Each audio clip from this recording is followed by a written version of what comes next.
Thank you for your supportive comments.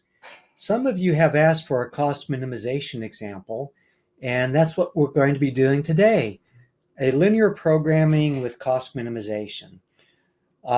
So the material for today's lecture is we have a power bar, and we'd like to find out what ingredients to put into it. And so this is actually motivated by my own sons. I have two sons, and about 15 years ago, when they were about 10 and 7 and so on, they'd come back from school and be all tired and worn out and hungry and miserable and cranky. So we'd throw these power bars at them, of course, with the belief that they're a healthy alternative instead of cookies or cakes or candy or something like that. And so what I did is I just took a package of power bars and looked at the ingredient list and some of the, nutritional requirements and so on. And I thought, hey, maybe I can make an example out of power bars. So that's what I did. And today we're going to be looking at a graphical solution. And so we're going to start off really easy with two decision variables. And the decision variable is how much ingredients should we put in for these two different ingredients. And so we'll look at a graphical solution of that. And then we'll go to Solver and implement it in Solver. And so instead of maximization, we'll be doing minimization. And then we'll scale it up to more than two variables. So that's what it's all about. If you only have two variables, you don't need any of this. You can just poke around either by trial and error or just, do a couple algebraic manipulations, you get the solution out.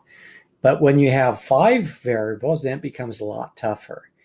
So if you don't know about Excel Solver or you don't know about linear programming, I suggest watching the previous videos 1 to 5. If you do know Solver, hey, there's no reason to go back and watch me talk about that stuff. All right. Okay. Sometimes Progress does. Okay, so the whole issue is we're going to put oats and defatted soy flour into the power bars. And so we have 6 bars in a box. All the quantities are at 100 grams, and it'll be clear in a few slides why that's true. Oats cost 10 cents for 100 grams, and soy costs 15 cents for 100 grams. So a pound, if you're an English system, a pound is around 465 grams or something like that. And of course, if you're a European system, you talk about kilograms. Our requirements are we need at least 70 grams of protein. Okay. So these are power bars, so they're supposed to be healthy. You'd like to have a lot of protein in it. So after exercise, you can eat one and build muscles and become really buff. And we need at least 150 grams of carbohydrates. Carbs are good, right? If you're exercising a lot, you need carbs. So that's good to have in the power bar. So here's the nutritional information. It comes from the United States Department of Agriculture. They have a really nifty website. And so if you go to Food Data Central, you can type in things like oats, and it'll come back with different breakdowns on protein, carbs, oil, and so on, down to micronutrients. And these numbers are from the USDA website. I don't know how they compute these numbers, right? But I assume the scientists at the USDA know what they're doing. And so oats have 100 grams of oats has 15.50 grams of protein and 64 grams of carbohydrates. Whereas soy's just the opposite, right? Soy has 47 grams of protein, much higher, right? This is amazing. It's almost 50% protein in soy and 30% carbs. So this is defatted soy flour. And so if you really want to get buff, what you can do is just eat soy and vegetables, your broccoli and green beans and squash and zucchini. And if that's all you eat for 6 months, you will be really rocking it. Okay, now you might hate yourself because this stuff is awful. Now we have the constraints to the side. We'd like to have 70 grams of protein or more, and we'd like to have 150 grams of carbohydrates or more. Again, I took these packages of power bars and kind of looked at what their description was and kind of, went back and forth and try to come up with reasonable numbers. The cost is a little bit more difficult. I try to get some realistic cost figures, but these may be retail prices and not wholesale prices. So if you're actually baking these things, making these power bars, you'd want to know what the wholesale prices are. So here's the constraint for protein. So change the inequality to an equality and graph it. To graph it, we need 2 points, and then we connect the line. So if you set oats to 0, then soy will be 1.49. So here's 0 and 1.49. And the other point is setting soy to 0, and then oats is 4.52. We got our 2 points, we connect it with the line, and that's our constraint. Now you have to wonder, well, which side of the constraint do you want to be on? And we want protein to be bigger than or equal to 70. And so if you're not familiar with this, it's just simple to put in a point like 0, 0, the origin. So, 0 times 15 plus 0 times 47 gives you 0. Is 0 bigger than 70? No. So you don't shade the lower half, you shade the upper half, right? You could put in 5 and 5 too, and 5 times 15 plus 47 times 5 is bigger than 70. So this is the region we're talking about. And so if we use 2 units of oats and 3 units of soy, yeah, we're going to have plenty of protein, okay? And same thing for carbs. We can put our carb constraint in. And again, you put 0 in for oats, and you find soy is 4.92, so we're up here. And then you put in 0 for soy, you find oats is 2.34, and that's your constraint for carbs. Again, you have to worry about which side, so it's a bigger than or equal to constraint. So you're talking about shading the top half. And where the 2 overlap is our feasible region, right? So where the 2 graphs intersect is the feasible region. And so we can see again, if we do 3 units of oats, 300 grams of oats, and 200 grams of soy, we will be feasible. We will have more than 70 grams of protein and more than 150 grams of carbohydrates. The next part is taking a look where the objective function is. So our objective function is cost, 0.1 times oats plus 0.15 times soy. And I just fixed it to 0.6 here. Again, you can do the same trick with, put oats as equal to 0 and find soy and so on. And we get this red line, okay? So every combination of oats and soy along the red line will result in a cost of 60 cents, okay? So that's an ISO cost line. Okay, so part of it's in the feasible region, right? And part of it is outside the feasible region. So if I wanted to do 300 grams of oats and 200 grams of soy, that's doable, right?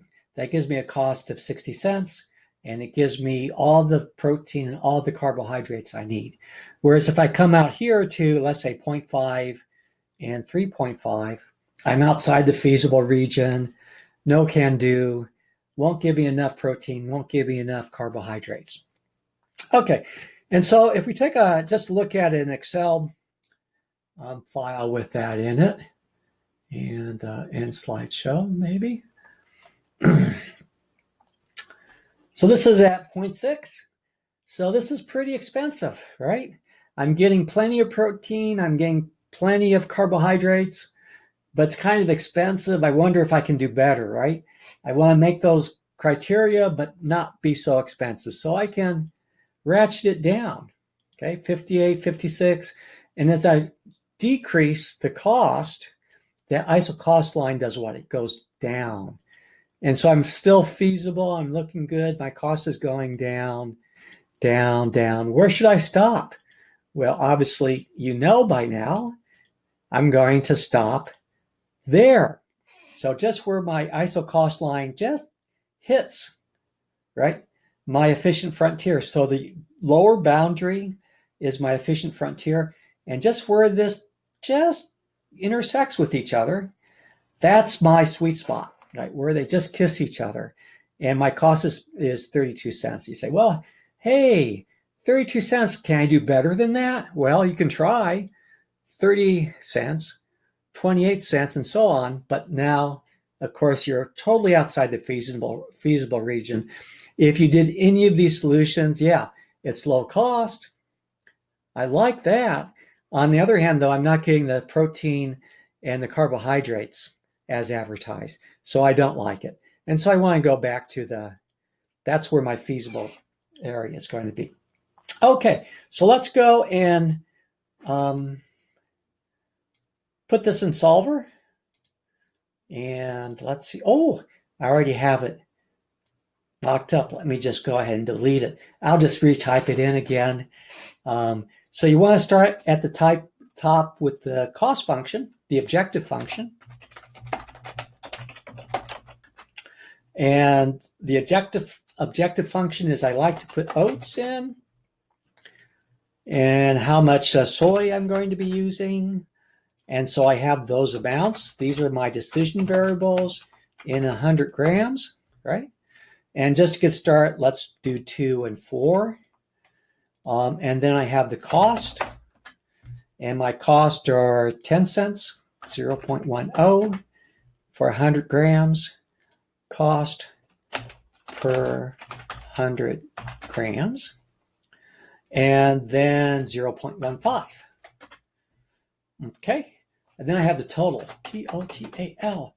And this is where the magic of functions come in. Sum, product. All right. And I highlight my decision variables, right? These are the things I want to try to figure out. And I use my magic finger to hit F4. That's if you're on a PC. I think if you're on Apple, you hit something else, some sort of function key or Apple symbol or something else. And then I put a comma in. Comma is important. And then the cost constants.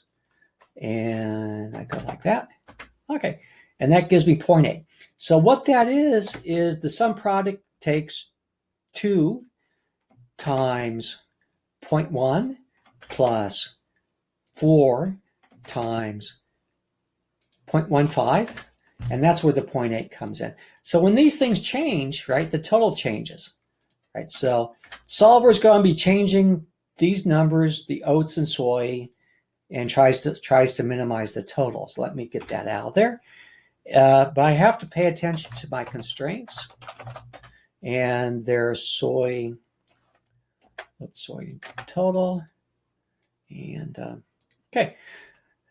And I have protein and carbs. Instead of typing those numbers in, I'll just copy and paste them. Okay. So every unit of oats, every 100 grams of oats gives me 15 grams of protein and 64 grams of carbs. Every 100 grams of soy gives me 47 grams of protein, 3 grams of carbs. So if I want a lot of protein, I will go with soy flour, okay? But it's a little bit more expensive. So I don't want to use it if I don't have to use it. I'd rather use oats. And to find out the totals there, you just copy and paste that. Okay. And a pro tip is always to check that you have the right cells. 1 times 64 plus 3 times 30.37. That's because of those dollar signs on absolute addressing. I pick up the B2 and C2. Okay. All right. Now the next part is putting in the constraints. It's bigger than or equal to constraints, right? That's just there for a reminder. And we have 70 grams of protein and 150 grams of carbohydrates. And this is the requirement. Okay. Okay, we're set to go. So what we do is hit the data tab, Solver. Okay. And let me reset this. Okay. Reset. Okay. And so here's the objective function. Set objective is cell D3, 55. This next part's extremely important for this example. This is a mistake I make on a regular basis. We don't want to maximize cost, right? We want to minimize cost. Okay. All right. That's what you pay for a business degree. You know that you minimize cost. Okay. And then the changing cells are the amounts, 1 and 3, B2 and C2. And then we put the constraints in. So again, you don't type the constraints in, you just say add. And cell reference, these are the changing cells, are on the left-hand side with the variables in it. And we have to do bigger than or equal to. Okay. Bigger than or equal to. Don't know why I had that message. And then the constant cells. All right. And then we're finished.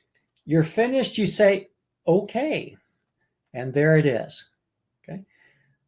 This doesn't really matter, but we do want oats and soy to be non-negative. And of course, we're going to be using simplex LP because it's linear objective function, linear constraints. That should be good to go with a little bit of help. Solver found a solution. Yay. All right. Say, okay. That makes me happy. So let's take a look here. We're using 1.94 units of oats, or 194 grams of oats, and 0.849 units of soy, or about 85 grams of soy, for a total cost of 32 cents. Okay, we saw that before on the graphical solution. And of course, proteins binding, I use as little protein as possible because it's expensive. And then also the carbohydrates is binding. Okay, so let's go ahead and go back to the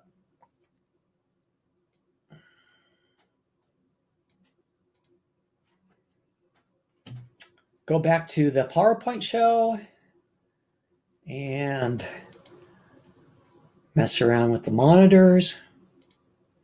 Okay, so again, just as a review, you have your objective function. Make sure you hit the maximum. You have your changing cells, which are my decision variables. You have the constraints down here, and you got to make sure they're bigger than or equal to. We're using simplex LP, and then you say solve it, and we got the solution. Okay, this is the minimum cost solution, which is obviously what we saw before in the graphical solution, is right down there. That's our minimizing cost solution. And the sensitivity report, just as a review, and we have two parts. One is the cost function on the top. Just a pro tip, I typed that in myself. I got tired of variable cells and stuff like that. And we have the final value, 1.9 and 0.8. That's our optimal mixture of oats and soy. Here's the coefficients, 10 cents and 15 cents. And this allowable increase and allowable decrease tells me how much I could change these coefficients and still have the same optimal values, have the same final value. Now, if I did change the coefficient, obviously my cost changes. But I could take this 10 cents, right? And I could move it all the way up to 30 cents. So really, oats get really expensive, right? And I would still have 1.9 and 0.8. Obviously be more costly. Or I could move it down by 5 cents, right? I could move it down to 5 cents. 10 cents minus 5 cents gives me 5 cents. And these values would stay the same. Now that's true too for the soy, right? I could change the coefficient for soy within the allowable increase and allowable decrease without changing these final values. One key though is you can only change one or the other. You can't change both at the same time, right?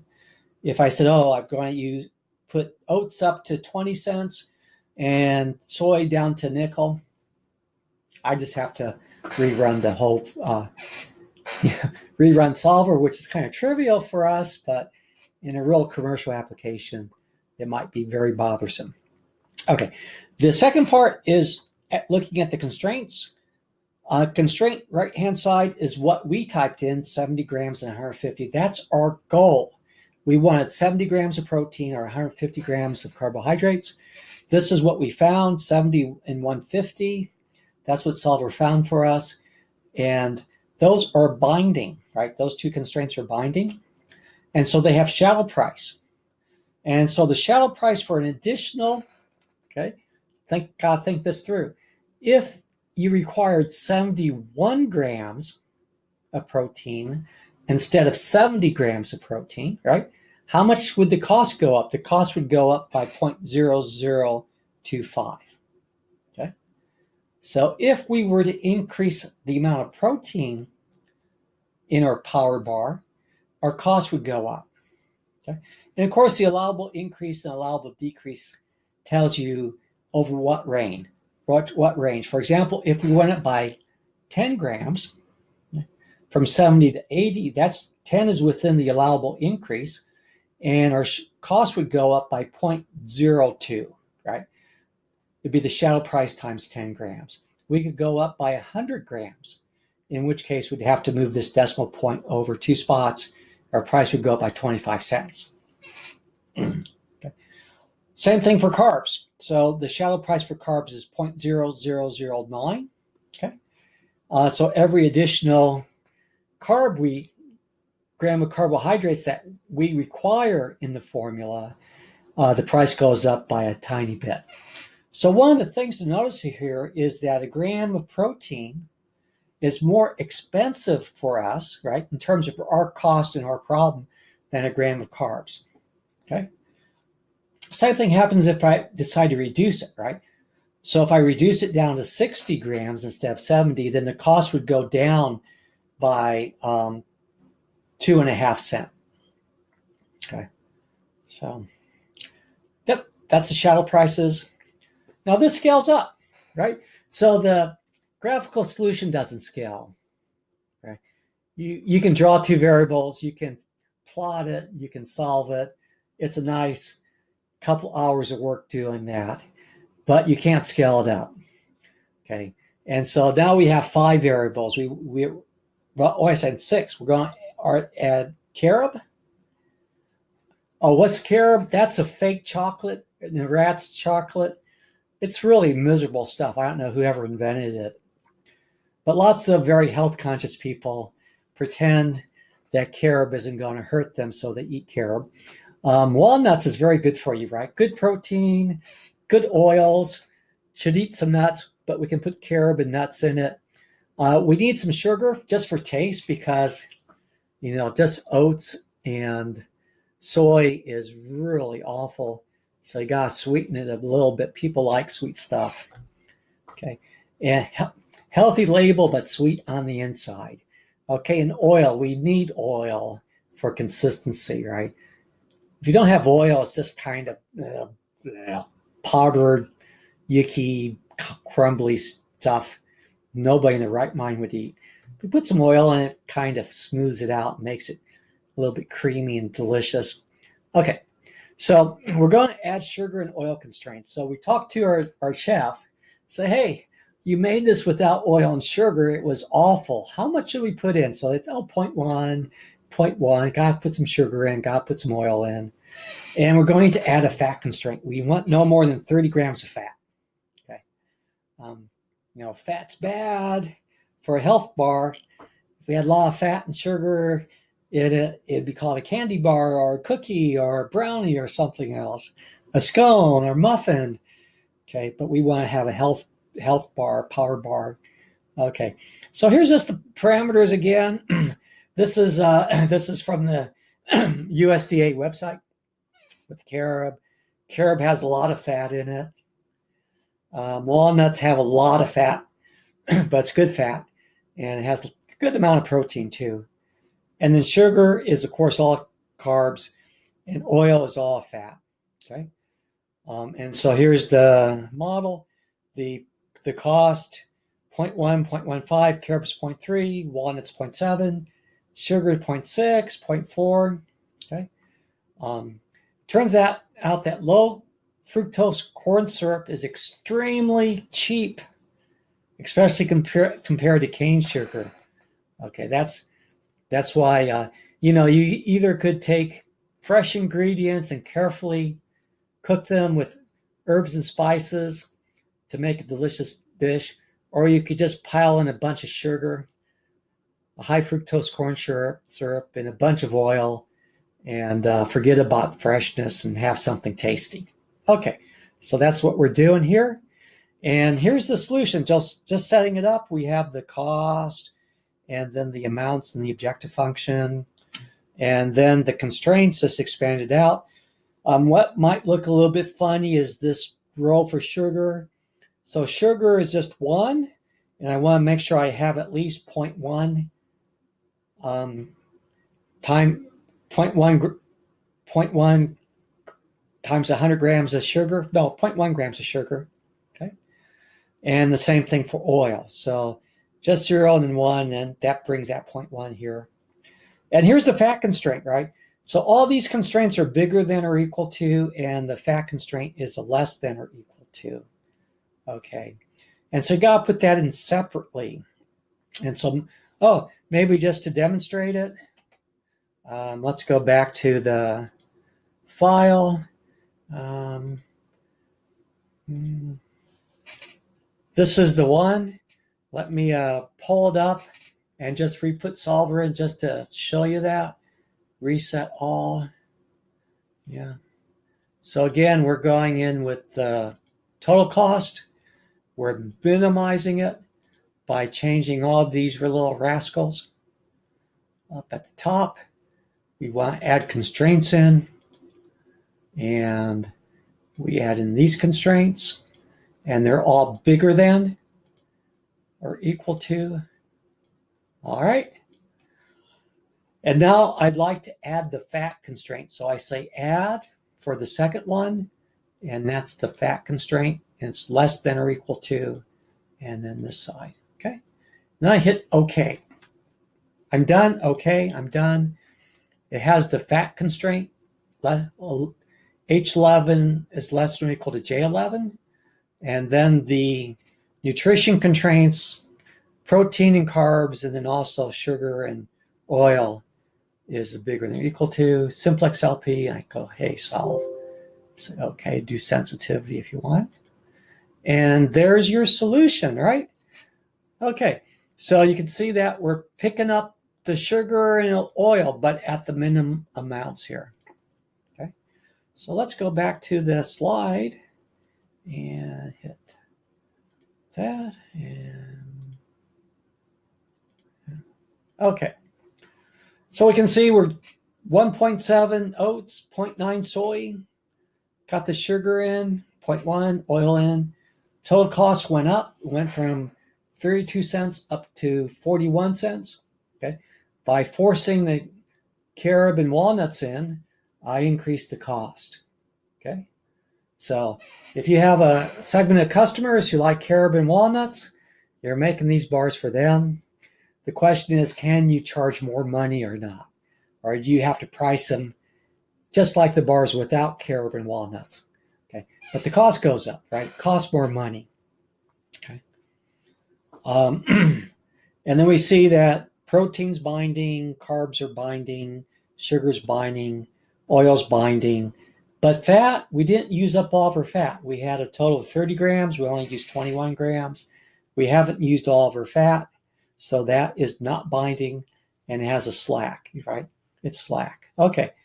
So again, you have the two sets of output, a sensitivity report, and just wanted to highlight the carob and walnuts, right?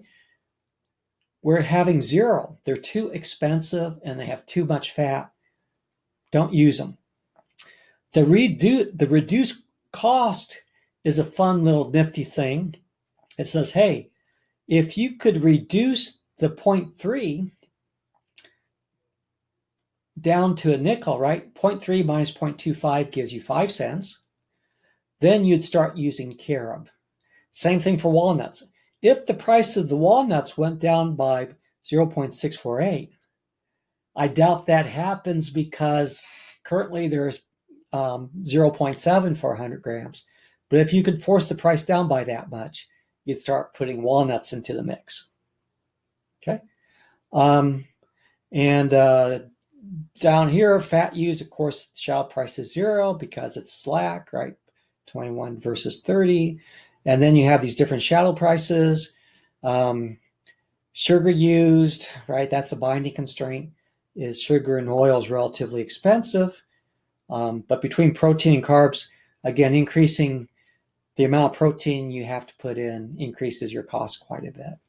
Okay, so we didn't get carob and walnuts in the solution. Let's force it in by saying carob has to be bigger than 0.2, walnuts have to be bigger than 0.3. Going to force it in the solution. It turns out the old fat constraint was 30 grams, and if I do this, it did not have a feasible answer. I couldn't make it. I have to let more fat, right? Because carob and walnuts are high in fat, right? So, yeah, got to increase the amount of fat. And we do it here. Again, just adding those constraints in. There's the carob and the walnuts. So the first constraint is my fat. The second one is protein, carbs, sugar, and oil. The third one is the carob and walnuts. And I put that in. Again, minimization, and hit solve. Click. And here's the solution. Protein's binding. Carbs is binding. More sugar than I need. Okay. So 0.27. And oil is binding. Fat is binding now too. I'm totally up using all the fat because I'm putting walnuts and carob in it. We're just using the minimum amount of carob and walnuts, right? That stuff is expensive. It increases the fat by a lot. Other than the fact that people like it, you would not include it in your mixture on a cost basis or even a health reason.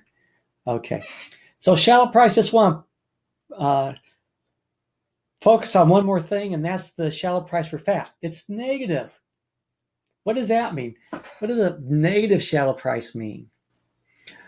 Well, you have to think about what the constraint. For fat, we have an upper bound, right? And it says if you increase the constraint from 50 to 51, you're allowing more fat into the power bar. Fat is cheap, relatively speaking, and so the cost will go down. So if I'm allowed an additional gram of fat, my cost will decrease by almost 5 cents, okay? Whereas if you look at something like protein, if you increase protein from 70 to 71, then the cost goes up by 1/10 of 1 cent. And if you increase carbs by 1, right, you force 151 carbs into the bar, it goes up by 6/10 of 1 cent, right? So protein is more expensive than carbs, okay? And of course here at carob carob and walnuts are real expensive, right? We don't want to use those if we don't have to. All right. Okay, so that wraps up the cost minimization problem. And just to review, the cookies and half-baked bakery with cookies and cakes, we're producing cookies and cakes, but we have production constraints. That's an example of what's called as an allocation problem. So what we want to do with allocation is we want to pick our actions. For example, how much of stuff to make to maximize profits or revenues or something like that, subject to resource constraints, okay? And you need one or more of the resource constraints to be less than or equal to, right? If we're doing maximization, we need some less than or equal to constraints. And so pretty much what we're trying to decide is how to allocate the scarce resources to these different activities in order to maximize our cost. In order to maximize our profits, right? Profits or revenues. The covering problem is a little bit different formulation, right? It's just opposite. We like to minimize cost, minimize time, minimize distance, minimize warranty costs, minimize defects, whatever, subject to achieving goals. So we have some goals in mind. Okay, there are things we want to accomplish. We'd like these power bars to have a certain amount of protein. We'd like them to have a certain amount of carbohydrates, right? Okay, one way to minimize cost, real simple, is just don't do anything. Don't make power bars, right? So you need a bigger than or equal to constraints to force you to do something, right? So we want to have protein because protein's good for you, makes you big muscles and all that. So after exercising, you like people eat your power bar. So you need to put protein in it so you have a bigger than or equal to constraint to force you to put protein in. And that means you're going to have to spend money. So you need to pay to reach your goals, right? There's a cost for reaching your goals. You're watching this and it's costing you in time. I hope you're enjoying it somewhat, but you're doing it to reach a goal, which is to learn a little bit about business analytics. Okay. And so that's the price you pay. Okay. Thank you very much. I hope you liked this video. Please give me a thumbs up. And if you have any suggestions or examples you'd like to see, let me know and I can see if I can put some material together for you. So thanks very much. See you later.